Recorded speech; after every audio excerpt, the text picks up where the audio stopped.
اللہ رب العزت کا لاکھ لاکھ شکر ہے کہ جس نے اپنی توفیق خاص سے آپ کو اور مجھے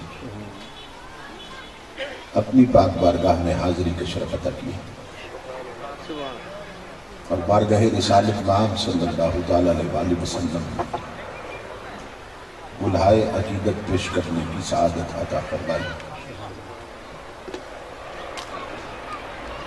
اس عظیم الشان پروگرام کے انعقاد پر میں حاجی میاں محمد رمضان صاحب، میاں محمد اسلم صاحب، حاجی محمد افضل صاحب، میاں غلام مرتضیٰ صاحب، حاجی غلام مصطفیٰ صاحب، میاں غلام مجتبیٰ صاحب، محترم میاں محمد خورشید صاحب، برادر عزیز میاں محمد جاوید صاحب اور میاں محمد جمشید صاحب اور ان کے جملہ رفقا اور معاونین کی خدمت میں بالخصوص دل کی عطا گہرائیوں سے ہدیہ تبریک و تحسین پیش کرتا ہوں اور دعا کرتا ہوں کہ اللہ رب العزت دوستوں کی اس محنت کو اور ہم سب کی حاضری کو اپنی پاک بارگاہ میں قبول و منظور فرمائے۔ آمین۔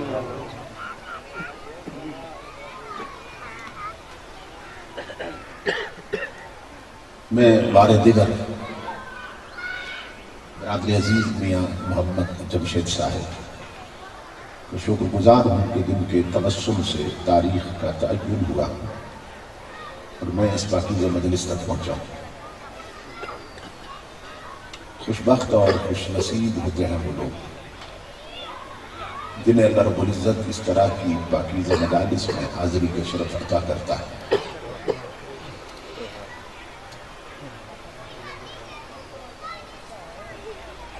مجوزہ عنوان پر گفتگو کے لیے میں نے آپ حضرات کی خدمت میں قرآن حکیم کے جو الفاظ تلاوت کرنے کا شرف حاصل کیا، ان میں اللہ رب العزت نے ہمیں حکم دیا کہ اس کی نعمتوں کو یاد رکھیں۔ فَاذْكُرُوا آلَاءَ اللَّهِ لَعَلَّكُمْ تُفْلِحُونَ، اور ساتھ ہی اللہ رب العزت نے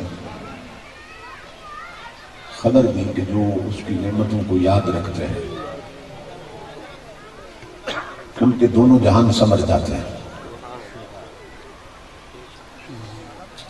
یہ جو فرمایا نا لعلکم تفلحون، تاکہ تم فلاح پا جاؤ۔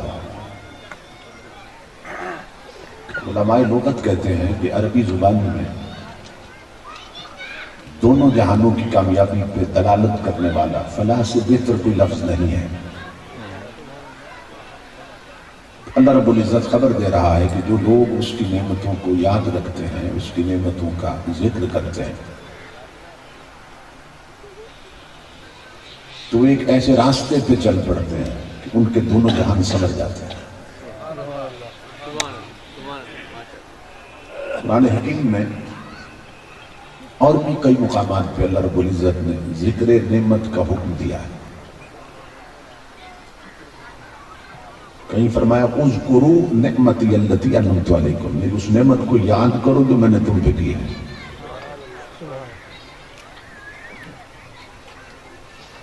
کہیں اللہ رب العزت نے فرمایا وَأَمَّا بِنِعْمَةِ رَبِّكَ فَحَدِّثْ، اور اپنے رب کی نعمت کا چرچا کرو۔ تو کہیں ذکر نعمت کا حکم دیا اور کہیں تحدیث نعمت کا حکم دیا۔ نعمتوں کو یاد رکھو، نعمتوں کا ذکر کرو، نعمت کا چرچا کرو۔ یہ بات اللہ رب العزت کو اتنی پسند ہے کہ نبی اکرم صلی اللہ تعالیٰ علیہ وآلہ وسلم فرماتے ہیں کہ ان اللہ یحب ان یرا اثر نعمتہ علی عبدہ، اللہ رب العزت اس بات کو پسند کرتا ہے کہ بندے کے جسم پر اپنی نعمتوں کا اثر دیکھے۔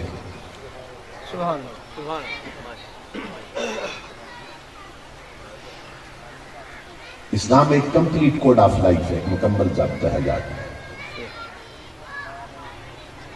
تو حضور فرماتے ہیں کہ اللہ اس بات کو پسند کرتا ہے، اپنے بندے کے جسم پر اپنی نعمتوں کا اثر دیکھے، یعنی اس کے رہن سہن سے، اس کے لباس سے، اس کے اٹھنے بیٹھنے سے یہ معلوم ہو کہ اسے اللہ نے نواز رکھا ہے۔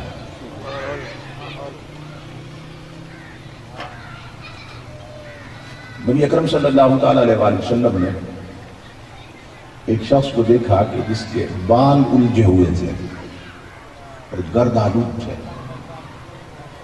تو حضور نے فرمایا کہ جب اللہ رب العزت نے تجھے بالوں کی نعمت عطا کی ہے تو انہیں دھو کر تیل لگا کے کنگھی کیوں نہیں کرتا؟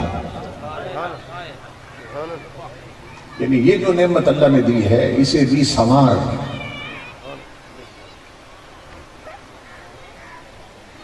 ایک خاتون حضور کی بارگاہ میں حاضر ہوئی تو حضور نے پوچھا کہ شادی شدہ ہے یا بیوہ ہے؟ اس نے عرض کیا رسول اللہ شادی شدہ ہوں، تو فرمایا تو ہاتھ بیوہ جیسے کیوں بنا رکھے؟ جب شادی شدہ ہے تو پھر مہندی کیوں نہیں لگاتی؟ ہمارے بعض جاہلوں نے، نادانوں نے اسلام کو ہوا بنا دیا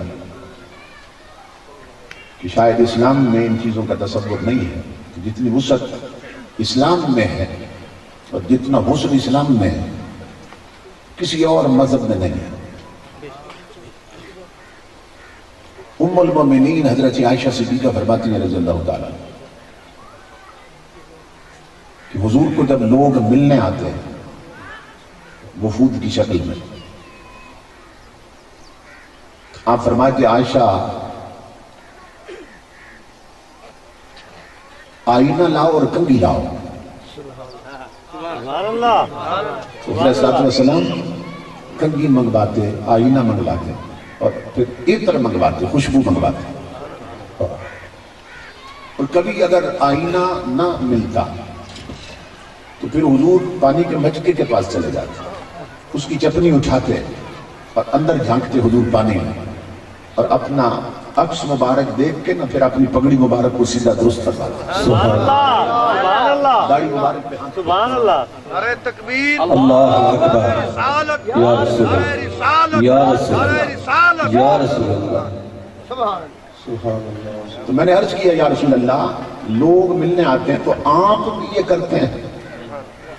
امام الانبیاء نے فرمایا واللہ جمیل و یحب الجمال، عائشہ میرا رب بھی حسین ہے اور حسن کو پسند کرتا ہے۔ سبحان اللہ۔ بعض لوگوں نے گندا مندہ رہنا اسی کو فقیری سمجھا ہوا ہے کہ جو 6 سال غسل نہ کرے نا کہتے ہیں یہ پہنچا ہوا فقیر ہے، اس سے بھی گندا کوئی ہے؟ اس سے بھی کوئی غلیظ ہے کہ جو غسل ہی نہیں کرتا؟ اب یہ ہمارا مزاج بن چکا ہے، چونکہ دین سمجھا نہیں ہے، اسلام کی خبر نہیں ہے، تو جس کے آدھے کپڑے اترے ہوئے وہ کہتے ہیں یہ آدھا بن گئے، جس کے پورے اترے اس پہنچا ہوا نہیں ہے، یعنی بالکل جو ننگا ہو وہ کہتے ہیں یہ پہنچا ہوا ہے۔ حضرت جنید فرماتے ہیں یہ پہنچا ہوا ضرور ہے مگر جنت میں نہیں دوزخ میں پہنچا ہوا ہے۔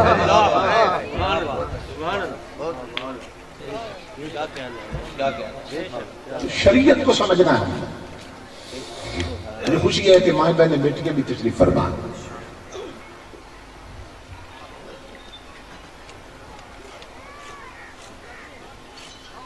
نبی اکرم صلی اللہ تعالی علیہ وآلہ وسلم کا یہ طریقہ تھا کہ ہفتے میں 3 بار حضور بالعموم خطاب فرمایا کرتے تھے۔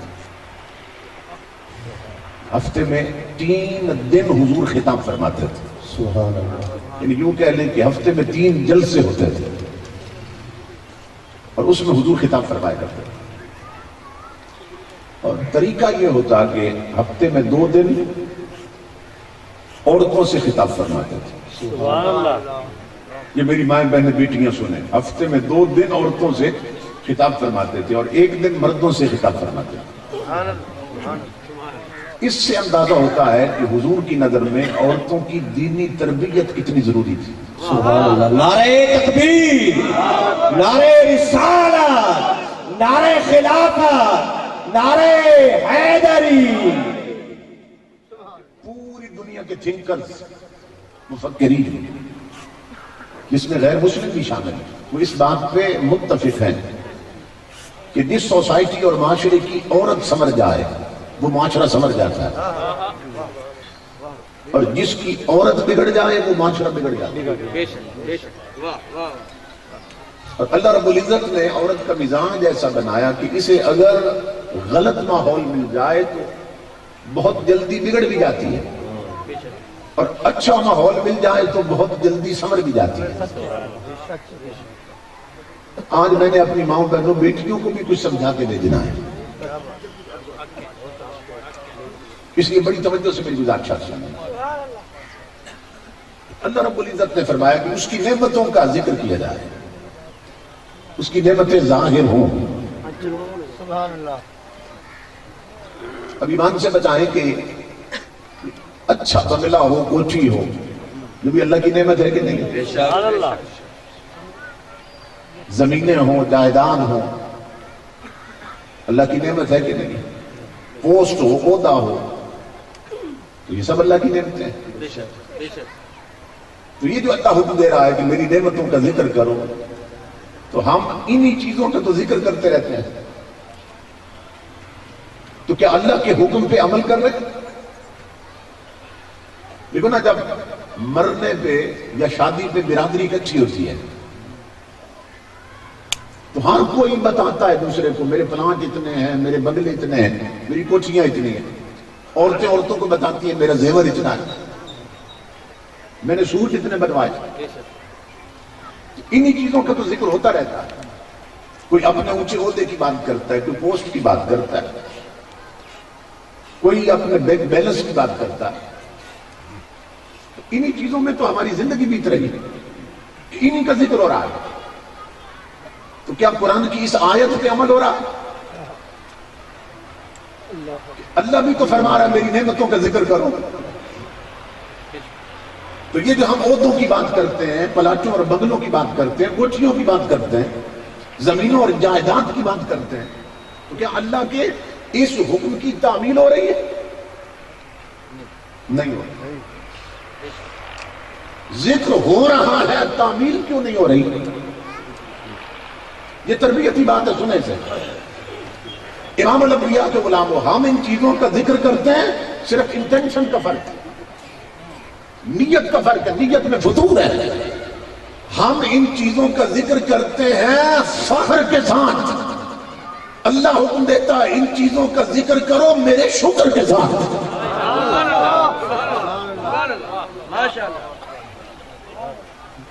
فخر کے ساتھ نہیں، کبر کے ساتھ نہیں، تکبر کے ساتھ نہیں.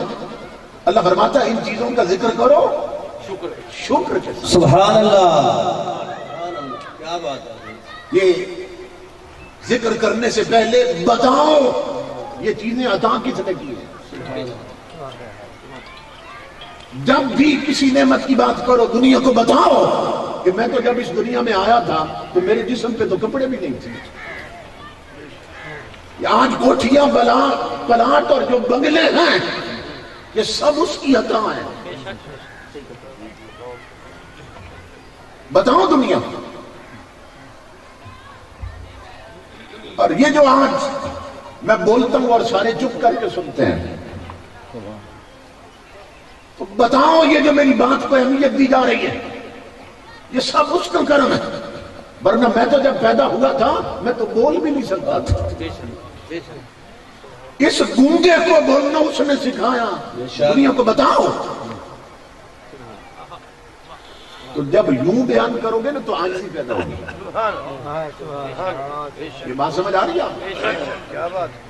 حضور غوث اعظم رضی اللہ تعالیٰ عنہ اللہ کی بارگاہ میں دعا مانگا کرتے تھے. دعا کیا کرتے تھے؟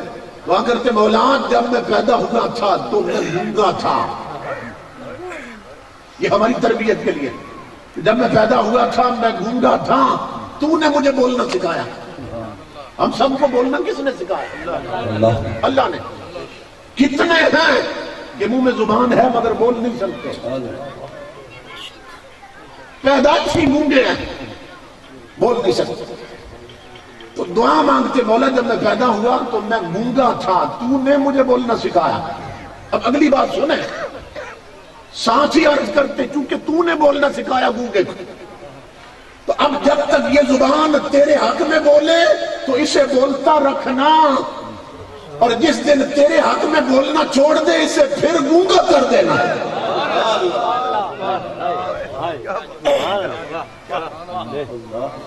بتایا جا رہا ہے، نعمتوں کا ذکر یوں کرتے ہیں۔ ہماری کیا حیثیت؟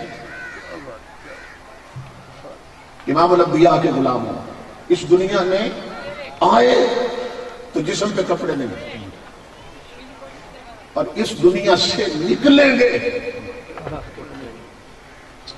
اس وقت اللہ رب العزت نے فرمایا اب اسے سفید لٹھے کے کفن میں لپیٹ دو۔ یہ بھی کتنا فضل ہے ہم پر تیرا رب کریم، یہ بھی کتنا فضل ہے ہم پر تیرا رب کریم کہ برہنہ پیدا ہوئے ملبوس دفنائے گئے۔ سبحان اللہ، نعرہ تکبیر، نعرہ رسالت، نعرہ خلافت، نعرہ حیدری، علماء اہل سنت، پروفیسر محمد عمر فیض قادری صاحب۔ یہ بھی کتنا فضل ہے ہم پر تیرا رب کریم، برہنہ پیدا ہوئے ملبوس دفنائے گئے۔ توجہ طلب بات ہے، حکم دیا یہ جو فوت ہو گیا اسے غسل بھی دو، اسے کفن بھی پہناؤ، پھر اسے خوشبو بھی لگاؤ، اور جب قبر میں دفن کرو تو اس کا رخ کر دو قبلے کی طرف۔ سوال یہ ہے کہ اگر موت مٹا دیتی ہے تو جس معاشرے میں زندہ لوگ پانی کے لیے ترستے ہوں، اگر مرنے والے کو موت مٹا گئی تو اس پہ پانی ضائع نہیں کرتے۔ بعض علاقے ایسے ہیں پھل کے کہ جہاں عورتیں 10 کلومیٹر سے پانی بھر کے لاتی ہیں بیچاری، مٹی کے گھڑے اٹھاتی ہیں، سر پہ رکھتی ہیں۔ تو جہاں زندہ لوگ پانی کے لیے ترستے ہیں، اگر مرنے والے کو موت مٹا گئی اور مرنے پہ بات ختم ہو گئی اس پہ پانی کیوں ضائع کرتے ہیں؟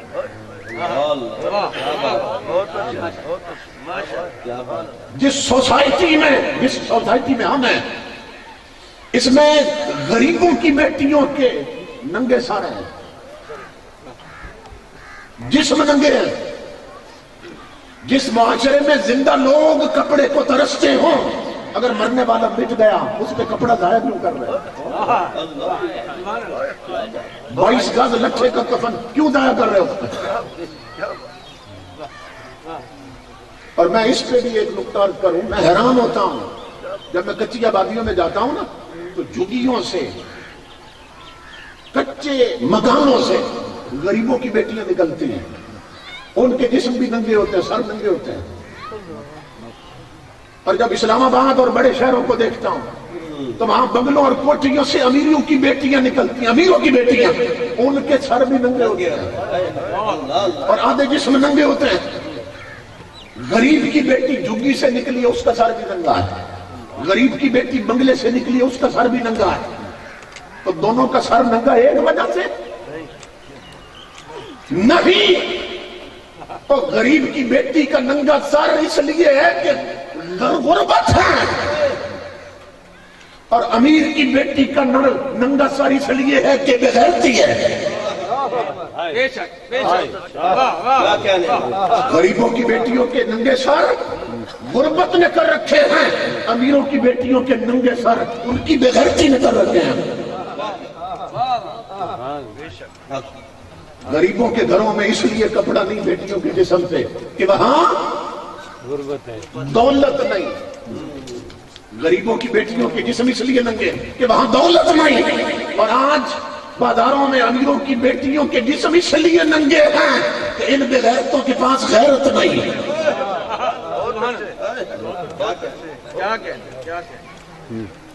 کتنا فرق ہے۔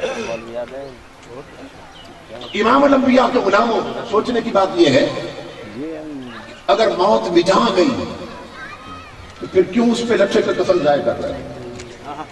شریعت کو حکم میت کو خوشبو بھی لگا رہے ہیں۔ اگر موت مٹا گئی کیوں خوشبو لگا رہے ہو؟ یہ توجہ طلب بات ہے۔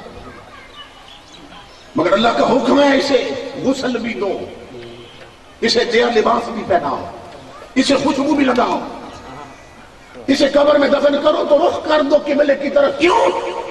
کہ تم نے تو مٹی ڈال کے پلٹ جانا ہے گھروں کو، اور تھوڑی دیر بعد اس کی قبر میں میرے مصطفیٰ نے تشریف لایا۔ سبحان اللہ، سبحان اللہ،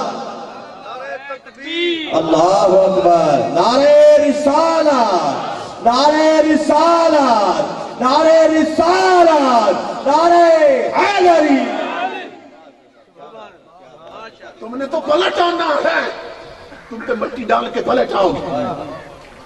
اس کا رخ کر دو قبلے کی طرف قبر میں رکھ کر۔ کیوں؟ کہ اسی طرف سے تو یار نے آنا ہے۔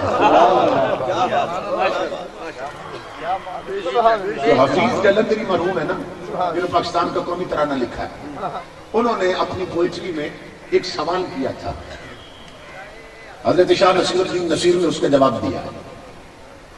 سوال یہ کیا تھا حفیظ نے کہ جہاں قطرے کو ترسایا گیا ہوں وہیں ڈوبا ہوا پایا گیا ہوں، سپرد خاک ہی کرنا تھا مجھ کو، تو پھر کاہے کو نہلایا گیا۔ حفیظ کہتا ہے میرے یارو، میرے دوستو، اگر مجھ پہ مٹی ہی ڈالنی تھی تو غسل کیوں دیے تھے؟ پھر لٹھے کا نیا لباس کیوں پہنایا اگر مٹی ڈالنی تھی؟ تو پھر کاہے کو نہ لایا گیا؟ حضرت شاہ نصیر گورڈنی کہتے ہیں میں بتاتا ہوں کیوں نہ لایا گیا۔ کیوں نیا لباس؟ کیوں؟ اس لیے کہ نظر بعالم پاکیزگی پڑے ان پر، نظر بعالم پاکیزگی پڑے ان پر، مسافران لحد اس لیے نہا کے چلے۔ اور نصیر ان کے سوا کون ہے رسول ایسا جو بخشوانے کو آئے تو بخشوا کے چلے۔ نعرہ تکبیر، نعرہ رسالت، نعرہ خلافت، نعرہ حیدری، علماء اہل سنت، حضرت علامہ پروفیسر محمد عمر فیض قادری صاحب۔ نظر بعالم پاکیزگی پڑے ان پر، مسافران لحد اس لیے نہا کے چلے۔ امام الانبیاء کے غلام ہو، اللہ فرماتا ہے تم ان نعمتوں کا ذکر تو کرتے ہو مگر کبرن کرتے ہو، فخرن کرتے ہو۔ ان چیزوں کا ذکر کرنا ہے تو شکرن کرو۔ بتاؤ دنیا کو میں آیا تھا دنیا میں تو میرے جسم پہ کپڑے نہیں تھے، آج جو میرے سوٹ لٹکے ہیں نا درجن سوٹ، یہ سب اس کی عطا ہے۔ تو یوں نعمتوں کا ذکر کیا جاتا ہے۔ اللہ رب العزت نے فرمایا فَاذْكُرُوا آلَاءَ اللَّهِ لَعَلَّكُمْ تُفْلِحُونَ، میری نعمتوں کا ذکر کرو شکر کے ساتھ تاکہ فلاح پیدا ہو۔ آج صورتحال یکسر مختلف ہے۔ شادیوں پہ جب برادری اکٹھی ہوتی ہے، عورتیں عورتوں کو اپنا لباس اور زیور دکھاتی ہیں اور مرد مردوں کو اپنا لباس دکھاتے ہیں۔ آپ نے دیکھا ہوگا بعض خامد بھی اپنی بیگم کو کہہ دیتے ہیں کہ پوری برادری نے اکٹھے ہونا ہے تو جتنا زیور ہے سب پہن کے جانا ہے، اور ایک ایک انگلی میں عورتوں نے دو دو انگوٹھیاں چڑھا رکھی ہوتی ہیں نمائش کے لیے، دوسروں کو دکھانے کے لیے۔ ہم جب چھوٹے تھے تو ایک ابھی اتنا عرصہ نہیں بیتا، ایک ہی سوٹ میں تینوں دن گزر جاتے تھے شادی کے۔ لیکن اب یہ ہے کہ تیل مہندی کے لیے الگ سوٹ ہے، رسم مہندی کے لیے، اور بارات کے ساتھ الگ، اور پھر ولیمے کے لیے الگ۔ کپڑوں کی نمائش ہو رہی ہے۔ گلا تو ایک ہی ہے نا، گردن تو ایک ہی ہے، اس میں تین تین ہار لٹکا رکھے ہوتے ہیں عورتوں نے، برادری کو دکھانا تاکہ باقی سب نیچے لگے، ہم اونچے آئے۔ ہمارے سامنے ہر کوئی غریب نظر آئے، ہم سب سے امیر نظر آئے۔ امام الانبیاء کیا فرماتے ہیں؟ سنو میری ماں بہنوں بیٹیوں، اپنی انٹینشن بدلو۔ میرے آقا فرماتے ہیں من لبس ثوب شہرت البسہ اللہ ثوب الذل یوم القیامہ۔ میرے آقا فرماتے ہیں جس نے برادری میں لوگوں میں شہرت کے لیے لباس پہنا، قیامت کے دن پوری دنیا کے سامنے میرا رب اسے ذلت کا لباس پہنا دے گا۔ لباس ہی ایسا ہوگا کہ وہ قیامت کے دن ذلیل ہو جائیں گے لباس پہنے کے۔ تو ہم کپڑوں سے بڑا بنتے ہیں۔ حضرت شیخ سعدی فرماتے ہیں میں نے کتنے قیمتی انسان دیکھے جن کے جسم پہ لباس نہیں تھے۔ سبحان اللہ سبحان اللہ۔ میں نے کتنے قیمتی انسان دیکھے جن کے جسم پہ کپڑے نہیں تھے، اور کتنے قیمتی کپڑے دیکھے جن کے اندر انسان نہیں تھے۔ نعرہ تکبیر، اللہ اکبر، نعرہ رسالت، نعرہ رسالت، نعرہ رسالت۔ کپڑوں، کوٹھیوں، بنگلوں پہ اور بینک بیلنس پہ ناز اور فخر کرنے والوں، یہ سنو، نہ قالینوں میں ہوتی ہے نہ دستاروں میں ہوتی ہے، بشر کی آبرو کچھ اور معیاروں میں ہوتی ہے۔ انسان اپنے کریکٹر سے بلند ہوتا ہے، نہ کردار اگر شریعت کے سانچے میں ڈل جائے تب انسان بلند ہوتا ہے، پھر اس کی بلندی کو فرشتے بھی نہیں پہنچ سکتے۔ حضرت نظام الدین دہلوی رحمت اللہ تعالی علیہ، کسی نے ان کے سامنے کہہ دیا حضرت کاش میں فرشتہ ہوتا، جلال میں آ گئے، فرمایا نادان، میرے رب نے تجھے اونچا بنایا، نیچے کیوں آنا چاہتا؟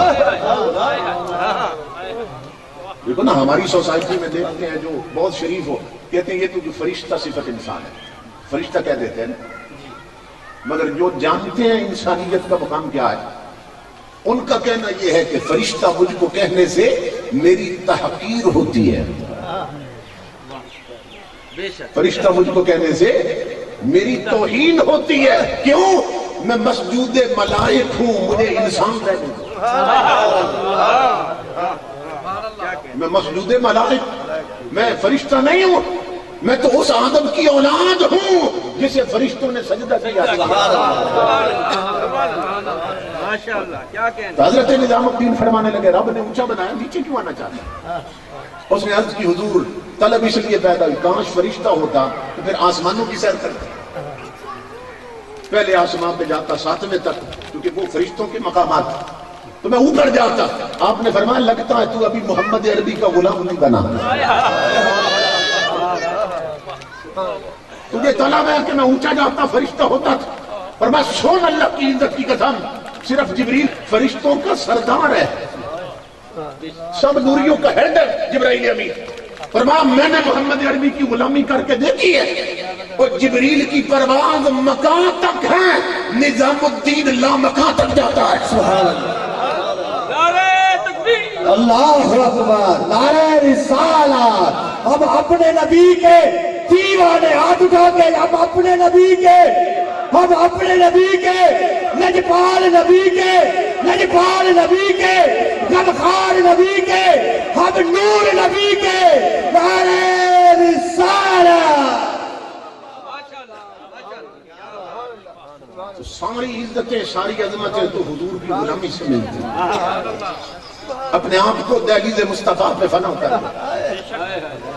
تن سے من تک، اندر سے باہر تک محمد عربی کے غلام بنو، پھر دیکھو کیا مقام نصیب ہوتا ہے۔ کیونکہ میری مائیں بہنیں بیٹیاں بیٹھی ہیں اور وقت مختصر ہوتا جا رہا ہے، میں ان کی تربیت کے لیے عرض کرنے لگا ہوں۔ کبھی تمہارا مقام یہ تھا، ایک کتاب ہے دلائل الخیرات شریف، وہ شروع بھی درود سے ہوتی ہے اور ختم بھی درود و سلام پہ ہو جاتا ہے. اور چشتیہ سلسلے کے بالخصوص جتنے اولیاء ہیں اور آج بھی مشائخ وہ صبح سویرے فجر کی نماز کے بعد وظیفے کے طور پہ اسے پڑھتے ہیں.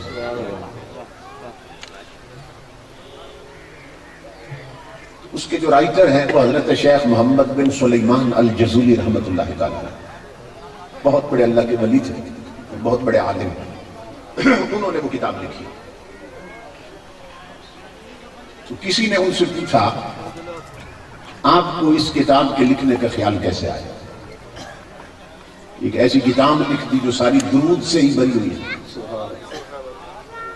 آپ نے فرمایا کہ میرے ساتھ ایک واقعہ پیش آیا تھا تو وہیں کھڑے کھڑے میں نے یہ قسم کھائی تھی کہ اب ایسی کتاب لکھوں گا جو ساری درود سے ہی بھری ہوگی. اب یہ میری ماں بہنیں بیٹیاں سنیں کیونکہ اس واقعے کا تعلق ان کے ساتھ ہے. تو پوچھا گیا کہ وہ کیا واقعہ پیش آیا تھا آپ کے ساتھ؟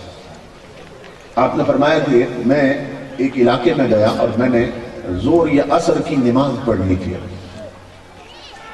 اور وضو بھی کرنا تھا تو پانی کی تلاش میں تھا.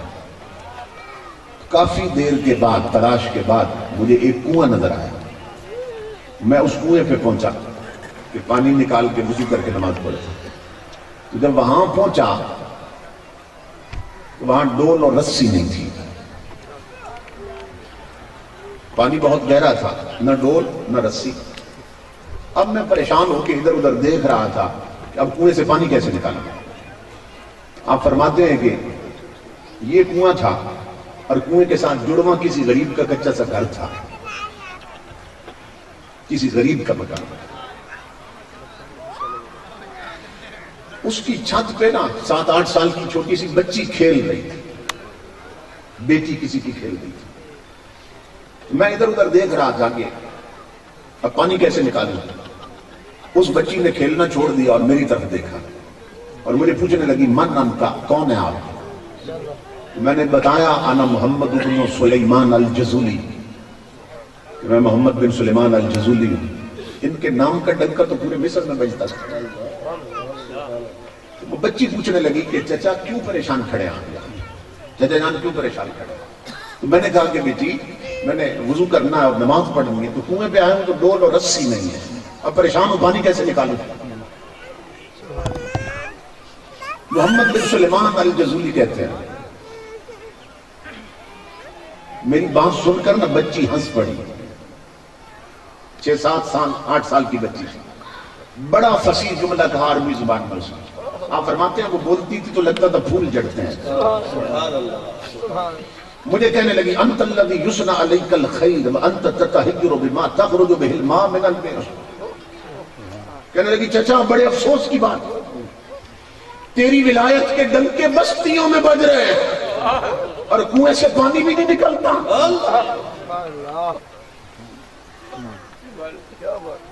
وہ کہتے ہیں میں سمجھا، بچی نے میری بات نہیں سمجھی. میں نے پھر بات دہرائی، میں نے کہا بیٹی پانی بہت گہرا ہے، رسا بھی نہیں ہے، ڈول بھی نہیں. پانی کو ڈول سے نکالتے ہو، رسا ہو تو نکالتے، تو میں کیسے پانی نکالوں؟ کہتے ہیں بچی چھت سے نیچے نہیں اتری، اوپر سے ہی نہ جھک گئی کنویں کی طرف اور مجھے ہنس کر کہنے لگی چچا میں بتاتی ہوں پانی کیسے نکالنا ہے. محمد بن سلیمان کہتے ہیں اللہ کی عزت کی قسم لوگو اس بچی نے کنویں میں تھوک دیا. وہ کہتے ہیں میں اندازہ نہیں کر سکتا کہ اس بچی کی پھونک نیچے پہلے پہنچی ہے یا پانی اچھل کے پہلے باہر نکلا ہے. نعرہ تکبیر، نعرہ رسالت، نعرہ خلافت، نعرہ حیدری اور ابائے اہل سنت. پانی فوارہ بن گیا اور کنویں سے باہر نکلنے لگ گیا اور بچی ہنس کر کہنے لگی چچا اب کر لے وضو پانی ایسے نکالتا. محمد بن سلیمان کہتے ہیں مجھے تو وضو بھول گیا. میں نے یوں ہاتھ جوڑے، میں نے کہا میری بیٹی اب میں وضو بعد میں کروں گا. اقسم باللہ بما ملتے هذه المنزلہ، میں تجھے رب کی قسم دیتا ہوں پہلے مجھے یہ بتا اس چھوٹی سی عمر میں اتنے اونچے رتبے کیسے پا لیے کہ تیرے تھوک کے چند قطرے کنویں میں انقلاب لے آتے ہیں اور کنواں فوارہ بنتا ہے۔ میری اس بات پر بچی پھر ہنس پڑی، کہنے لگی اتنے بڑے عالم ہیں یہ بھی نہیں جانتے، اتنے بڑے عالم ہیں یہ بھی نہیں جانتے کہ یہ رتبے کیسے ملتے ہیں۔ میں نے کہا میں تیرے منہ سے سننا چاہتا ہوں، سنو میری ماں بہنوں بیٹیوں۔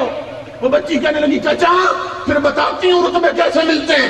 اللہ کی عزت کی قسم، بے کثرت الصلاۃ علی النبی صلی اللہ علیہ وسلم، چچا میری چھوٹی عمر نہ دیکھ، اس چھوٹی عمر میں بھی میں ہر وقت اپنے نبی پہ درود و سلام پڑھتی رہتی ہوں۔ سبحان اللہ، سبحان اللہ۔ میں کھانا کھاؤں تو اپنے نبی پہ درود پڑھتی رہتی ہوں، سبحان اللہ۔ میں سہیلیوں میں بیٹھوں تو اپنے نبی پہ درود پڑھتی رہتی ہوں۔ اور چچا جو زبان ہر وقت اپنے نبی پہ درود پڑھتی رہے اس میں یہ تاثیریں آ ہی جاتی ہیں۔ سبحان اللہ۔ اب کر لیں وضو۔ محمد بن سلیمان کہتے ہیں میں جب وضو کے لیے جھکا نا پانی کی طرف، کنواں فوارہ بنا ہوا تھا، بچی نے پھر مجھے آواز دی، کہنے لگی چچا جانتے ہیں وہ کون ہے جن پر درود پڑھ کے یہ رتبے ملتے ہیں؟ میں نے کہا میں جانتا تو ہوں لیکن لگتا ہے پہچانتی انہیں تو زیادہ ہے۔ میں تیرے قربان جاؤں بیٹی، تو بتا وہ کون ہے؟ کہتے ہیں بچی نے پھر پھول جاڑے اپنے منہ سے اور مجھے کہنے لگی چچا وہ ہیں کہ اذا مشى في البر الاكثر تعلقت الوحوش باذياله، کہ وہ اتنے کریم نبی ہیں اگر جنگل میں بھی چلے جائیں نا تو وحشی درندے جاڑیاں چھوڑ کر ان کے دامن رحمت سے لپٹ جاتے ہیں۔ سبحان اللہ۔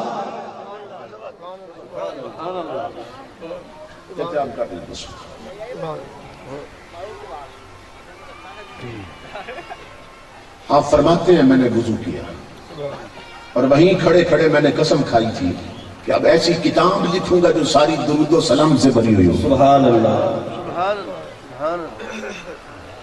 یہ کتاب ملتی ہے بازار میں، یہ ضیاء القرآن پبلیکیشن والوں نے جو چھاپی ہے وہ حضور ضیاء الامت کی سرپرستی میں چھپی ہے، اس میں غلطیاں نہیں ہیں۔ اگر میری مائیں بہنیں بیٹیاں خریدنا چاہیں یا بھائی یہ کتاب خرید کر بہنوں کو گفٹ دیں، خاوند اپنی بیگمات کے لیے یہ تحفے لائے ہیں۔ سبحان اللہ۔ رومانٹک ناول نہ دے انہیں، فلمی میگزین نہ دے انہیں یہ کتابیں پڑھائیں۔ میں سرگودا کے علاقے میں خطاب کر رہا تھا، کئی بزرگ رو رہے تھے پھوٹ پھوٹ کے، جیسے ابھی رو رہے تھے۔ تو یہ واقعہ میں نے بچی کا بیان کیا تو بعد میں مجھے بزرگ ملے، مجھے فرمانے لگے کہ بیٹا آپ اس بچی کی بات کر رہے تھے، میں یہ سوچ کے رو رہا تھا کہ اس کی ماں کیسی ہوگی۔ سبحان اللہ۔ کیونکہ یہ رنگ تو ماں سے چڑھتے ہیں بیٹیوں پر، کہ جس کے گھر کی 7 سال کی بچی کا مقام یہ ہے اس کی ماں کا درجہ کیا ہوگا۔ میری ماں بہنوں بیٹیوں، اگر بیٹیوں ٹچ موبائلوں پہ گانے سنیں اور مائیں میک اپ کر کے ننگے چہرے لے کر بازاروں میں پھریں تو پیدا ہونے والی نسلیں ڈسکو ڈانسر بنتی ہیں، بے نماز بنتی ہیں، رب رسول کی بانی بنتی ہیں۔ اور اگر مائیں تہجد گزار ہوں، باپ پرہیزگار ہو، ماں کے سامنے فلمی ناول نہیں مصطفیٰ کا قرآن کھلا رہتا ہو تو پیدا ہونے والے بچے کوئی احمد سعید کاظمی بنتا ہے، کوئی میر علی شاہ بنتا ہے، کوئی غریب نواز بنتا ہے۔ سبحان اللہ۔ نعرہ تکبیر، نعرہ رسالت، نعرہ حیدری، وہ فیضان کرم حضور غزالی زمان، وہ فیضان کرم حضور غزالی زمان۔ کہ یہ رنگ تو ماں سے چڑھتے ہیں اگر مائیں مسلح کی زینت بن جائے، اگر مائیں شمع محفل نہ بنے چراغ خانہ بن کے رہیں، ان کی جولی میں پھر ایسے ثبوت جنم لیتے ہیں۔ انڈیا میں جلسہ ہو رہا تھا، حیدرآباد دکن میں ایک ہندو عورت تقریر کر رہی تھی، اور جب عورت تقریر کر رہی ہو نا تو اگلی صفوں میں سب جوان ہوتے ہیں سٹیج کے قریب۔ اس نے سوال کر دیا، مسلمانوں مجھے ایک بات کا جواب دو، 14 صدیوں میں تمہارے اندر صرف ایک حسین آیا ہے، دوسرا حسین کیوں نہیں آیا؟ امام حسین کی بات رضی اللہ تعالیٰ. کسی نے جواب نہیں دیا.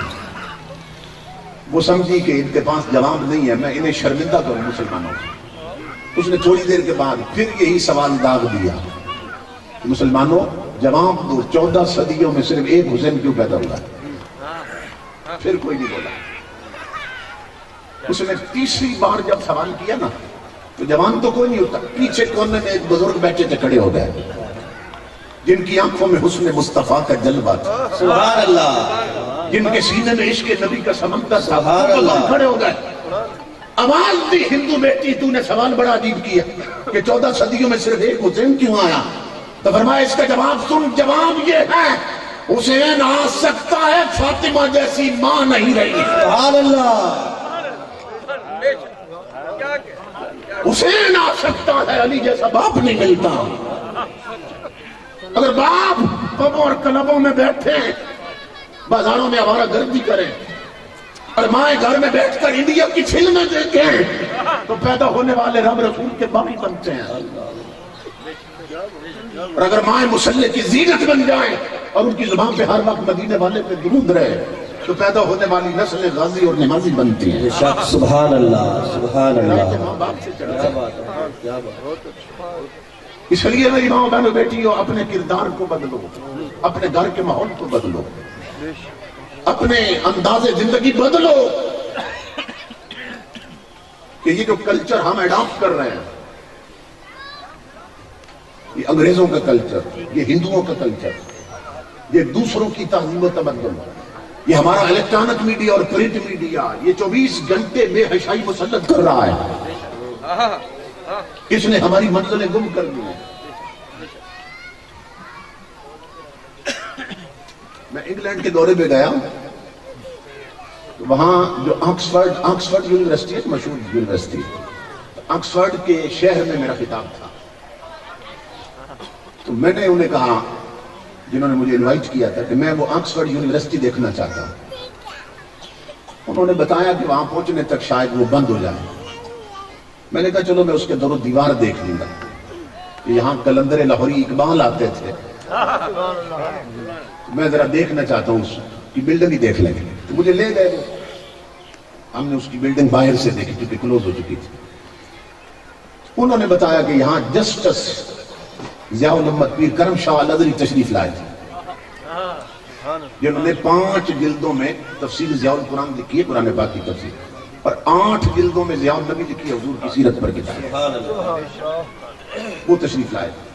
انہوں نے فرمایا کہ میں بھی یونیورسٹی دیکھنا چاہتا ہوں. اس وقت کھلی تھی، ہم انہیں لے گئے. انہوں نے کہا مجھے سیدھے لائبریری میں لے جائیں. تو جب لائبریری میں لے گئے تو وہاں جو اسلامک بکس کا پورشن تھا، اس میں نہ وہ کتابیں نکال رہے تھے. ایک کتاب پیر صاحب نے نکالی تو دیکھ کر پھوٹ پھوٹ کے رونے لگے. انگریزوں کی لائبریری، انگریزوں کا ملک، انگریزوں کا شہر، انگریزوں کی یونیورسٹی. رونے لگے. ہم نے کہا کیا دیکھا اس کتاب میں؟ تو پیر صاحب فرمانے لگے یہ ہمارے شیخ عربی حضرت شیخ محی الدین ابن عربی، یہ ان کے ہاتھوں کی لکھی ہوئی کتاب انگریزوں کی لائبریری میں پڑھی ہے. سبحان اللہ، سبحان اللہ. اور میں برمنگھم یونیورسٹی میں گیا تو وہاں شیخ عربی پہ پی ایچ ڈی ہو رہا ہے. ان کو چیزیں لکھ رہے ہیں انگریز. ہمارے ینگسٹر اور یوتھ اور نئی نسل نہیں جانتی شیخ عربی ہیں کون. ان کی کتابیں یورپ کی یونیورسٹیوں میں پڑھائی جا رہی ہیں. اقبال رویا تھا اسی پر، قلندر لاہوری. اس نے کہا تھا کبھی یہ نوجوان مسلم تدبر بھی کیا تو نے؟ وہ کیا گردو تھا تو جس کا ہے ایک ٹوٹا ہوا تارا. تجھے اس قوم نے پالا ہے آغوش محبت میں، کچل ڈالا تھا جس نے پاؤں میں تاج سر دارا. اور گنوا دی ہم نے جو اسلاف سے میراث پائی تھی، سرگیا سے زمین پر آسمان نے ہم کو دے مارا. مگر وہ علم کے موتی کتابیں اپنے آبا کی جو دیکھے ان کو یورپ میں تو دل ہوتا ہے سی پارا. اقبال کہتا ہے کتابیں میرے بڑوں نے لکھی، مگر جب یورپ کی یونیورسٹیوں میں دیکھتا ہوں اپنے بڑوں کی کتابیں تو میرے دل کے 30 ٹکڑے ہو جاتے ہیں. کہ ہماری نسل کو انہوں نے ٹچ موبائل دے دیے، نیٹ پہ بٹھا دیا، کیبل کے کنیکشن لگ گئے، گھروں پہ 2 ڈشیں لگ گئی. ہمیں انہوں نے فلموں پہ لگا دیا اور گانوں پہ بے حیائی پہ لگا دیا، اور ہمارے بڑوں کی کتابیں ٹرانسلیٹ کر کے اس پہ اپنی ترقی کی بنیاد اٹھا کے کہاں جا پہنچے ہیں۔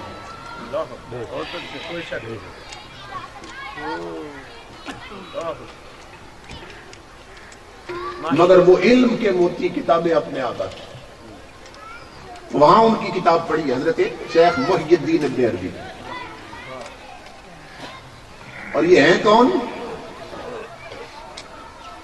بات لمبی ہو جائے گی، یہ قرآن پاک کی تفسیر لکھ رہے تھے، تو سورہ یوسف کی اس آیت میں پہنچے نا جہاں اللہ نے فرمایا ہے کہ وہ حضرت زلیخا جو تھی یوسف علیہ السلام کے ساتھ نا 7ویں کمرے میں چلی گئی، قالت حیت لک، تو آپ کو بلایا انہوں نے، تو وہاں اللہ رب العزت فرماتا ہے اس مقام پر کہ وَلَقَدْ هَمَّتْ بِهِ وَهَمَّ بِهَا لَوْلَا أَن رَأَىٰ بُرْهَانَ رَبِّهِ، اس عورت نے تو ارادہ کر لیا تھا جو کیا تھا اس نے، فرمایا یوسف علیہ السلام بھی ارادہ کر لیتے اگر اپنے رب کی دلیل نہ دیکھی ہوتی۔ یہ سورہ یوسف اٹھا کے دیکھ لیں، کیا بات ہے۔ اب یہ تفسیر لکھ رہے ہیں قرآن پاک، اب سوچنے لگ گئے کہ وہ 7ویں کوٹڑی میں یوسف علیہ السلام نے کیا دیکھا تھا۔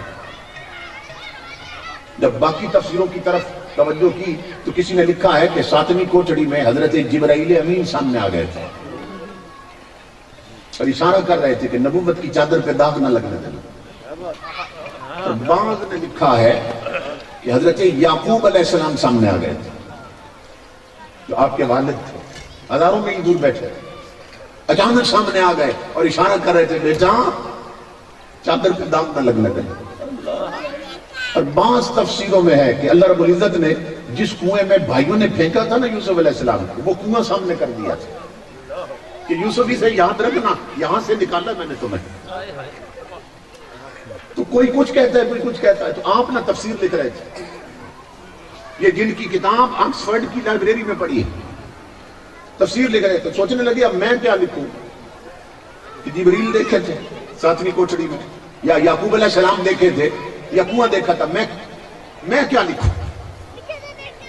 تو پھر سوچا اور قلم وہی رکھ دیا اور فرمانے لگے کہ یہ کیس ہے یوسف علیہ السلام کا، یہ انہی کی تو بات ہو رہی ہے، تو وہ دور تو ہیں کوئی نہیں، چوتھے آسمان پر ہی تو ہے نا، چلو خود جا کے پوچھ لیتے ہیں کیا دیکھا تھا۔ نعرہ تکبیر، نعرہ رسالت، نعرہ حیدری، علماء اہل سنت۔ ہمارے ینگسٹر یوتھ نوجوان یہ سمجھتے ہیں کہ شاید امریکہ نے چاند پہ پہلے قدم رکھا ہے یا رشیا پہلے چاند پہ، اور چاند بہت نیچے ہے، یوسف علیہ السلام میں 4تھے آسمان پہ، محمد عربی کا یہ غلام شیخ محی الدین ابن عربی قلم وہی رکھ دیا، بس ایک قدم اٹھایا ہے، 4تھا آسمان پیچھے تھا، یہ آگے نکل گئے تھے۔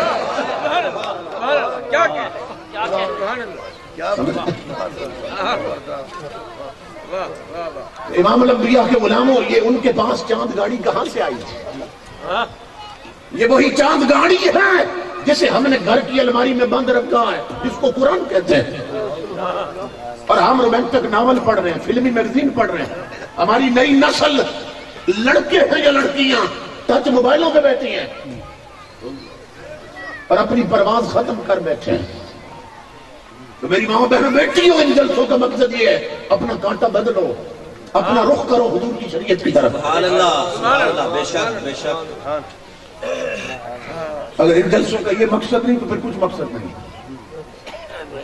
5 وقت کی نمازی بن جاؤ، سب سے ضروری چیز ہے کہ عورتیں اپنا لباس حضور کی شریعت کے مطابق بنائیں۔ ہمیں نہیں معلوم کہ یہ جو آج لباس ہم اپنا چکی ہیں، صرف یہ کپڑے ہمیں جہنمی بنانے کے لیے کافی ہیں۔ صحابہ کہتے ہیں ہم نے منبر پہ سنا اللہ کا رسول فرما رہا تھا، کہتے ہیں تاجدار کائنات نے فرمایا منبر پر، لانا رسول اللہ الرجل صلی اللہ علیہ وسلم، یلبس لبسۃ المرأۃ والمرأۃ تلبس لبسۃ الرجل. امام الانبیاء منبر پہ فرما رہے تھے میری امت کے ان مردوں پہ لعنت ہو جو عورتوں کی شکل و صورت بناتے ہیں، اور میری امت کی ان عورتوں پر لعنت ہو والمرأۃ تلبس لبسۃ الرجل. آقا نے فرمایا میری امت کی ان عورتوں پر لعنت ہو جو مردوں جیسی شکل و صورت بناتی ہیں.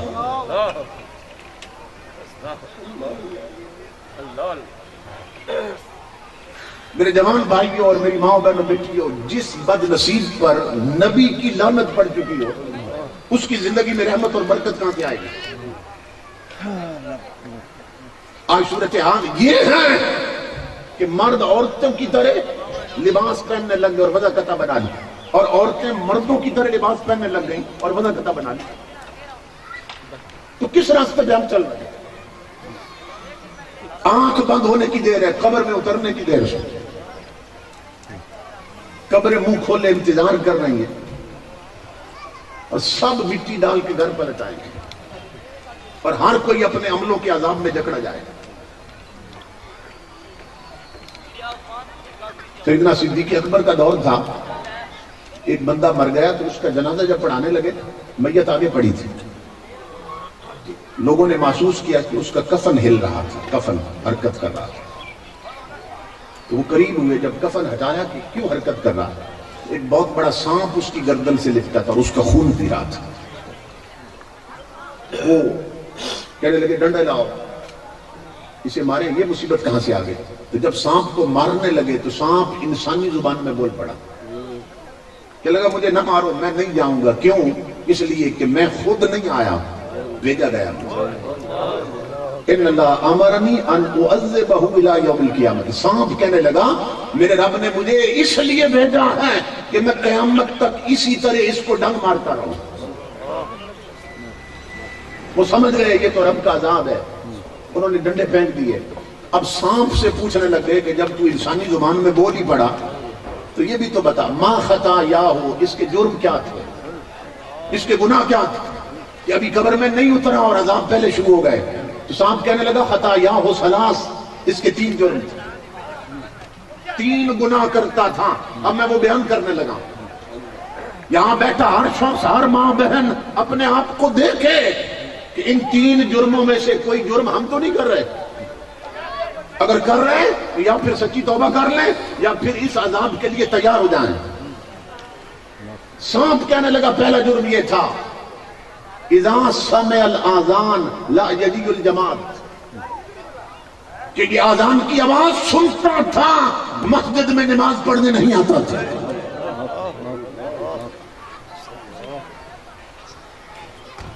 آج کتنے لوگ ہیں جن کے کانوں میں آذان کی آواز آتی ہے مگر نماز پڑھنے نہیں جاتے. نماز کو تو اہمیت ہی کوئی نہیں دیتی. جس کے پاس 4 ٹکے ہیں وہ مسجد میں ٹائلیں بھیج دیتا ہے، قالین بچھوا دیتا ہے، قیمتی سونڈ لگوا دیتا ہے. اندر اگر محراب بن رہا ہے تو کہتا ہے سارا خرچہ میرے ذمہ، مینار بن رہا ہے تو ایک بندہ کہتا ہے سارا خرچہ میرے ذمہ. مگر بد نصیب خود مسجد نہیں جاتا نماز پڑھنے. اور ہر کوئی سمجھتا ہے ہمارے محلے کی مسجد بڑی سج گئی ہے. یہ یاد رکھو یہ مسجدیں ہماری نظر میں سجی ہوئی ہیں.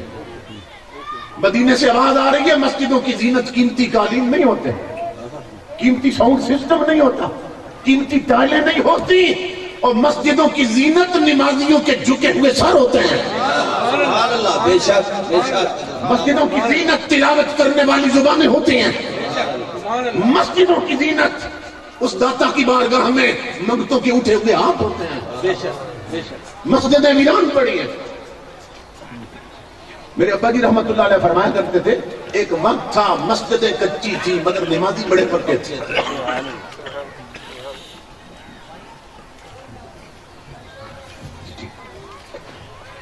ایک وقت تھا مسجدیں کچی تھی مگر نمازی بڑے پکے تھے. اور آج ہر مقام پہ، ہر گلی میں، ہر محلے میں مسجدیں پکی ہوگی، نمازی کچے ہو گئے. اور جس سے پوچھو کہتے ہیں میں مسلمان ہوں. اور اسلام کا حال یہ ہے کہ ہماری ماں بہنیں بیٹیاں گھر میں بیٹھ کر ٹی وی پر ڈرامے کی قسط نہیں چھوڑتی، رب کے سجدے چھوڑ دیتی ہیں۔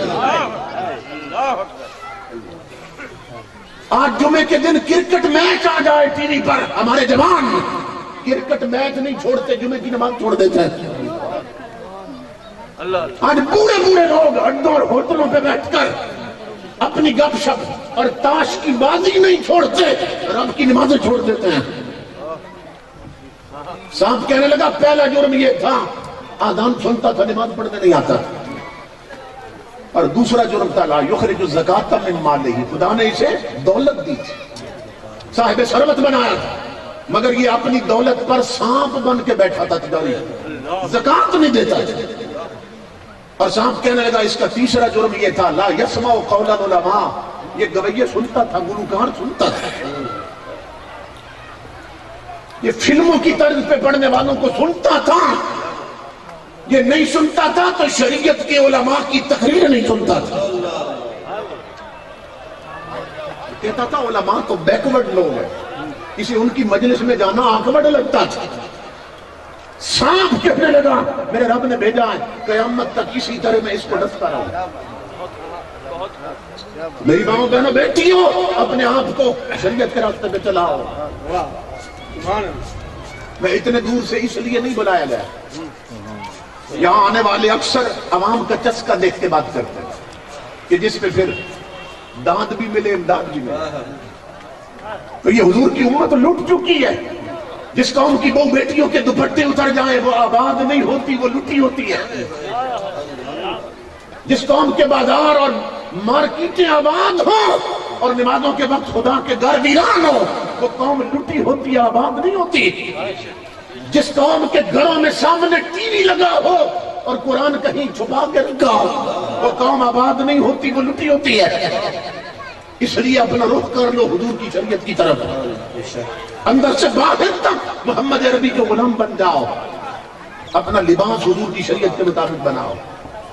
آج ٹائم بہت تھوڑا ہو گیا، مجھے افسوس ہے، میں بہت سی چیزیں آپ کی جھولی میں ڈالنا چاہتا تھا۔ خدا ان بھائیوں کو سلامت رکھے جو ہر سال اتنی محنت کرتے ہیں اور بڑی محبت سے نوازا انہوں نے، اللہ انہیں دو جہان کی عزتوں سے نوازا۔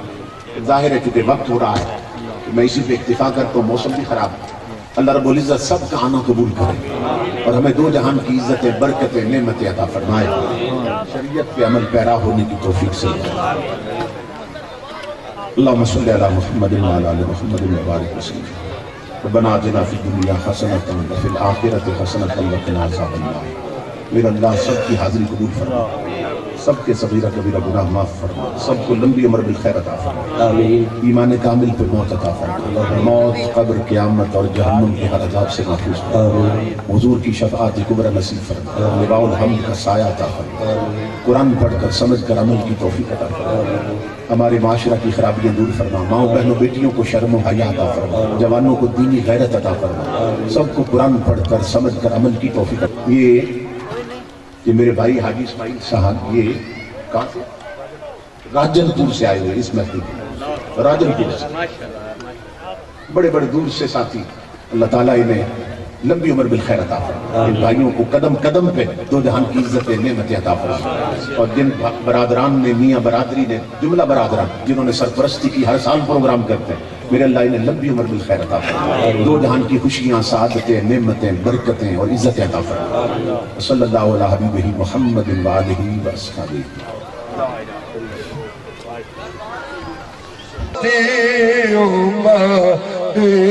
تیری قسمت پہلا ہو سلام مصطفیٰ جان رحمت پہلا شاہ دل کی ہر ہر ادا کو سلام یا نبی سلام علیکہ یا رسول سلام علیکہ ستارہ قبول اللہم صلی وسلم علی سیدنا و مولانا محمد وعلى آل محمد وبارک وسلم صلو علیہ ربنا آتنا فی الدنیا حسنۃ وفی الآخرۃ حسنۃ وقنا عذاب النار یا رب العالمین اس محفل کو اپنی بارگاہ میں قبول تے منظور فرما یا اللہ ہم سب کا سلام پر اپنی بارگاہ میں قبول فرما جس بھائی صاحب نے جمشید صاحب نے انہاں بھائیہ نے جو کچھ لنگر پکائے یا اللہ اپنی بارگاہ دے اندر قبول تے منظور فرما یا اللہ کا قریب سے سجو بار در بچے بوڑھے گھران دے اندر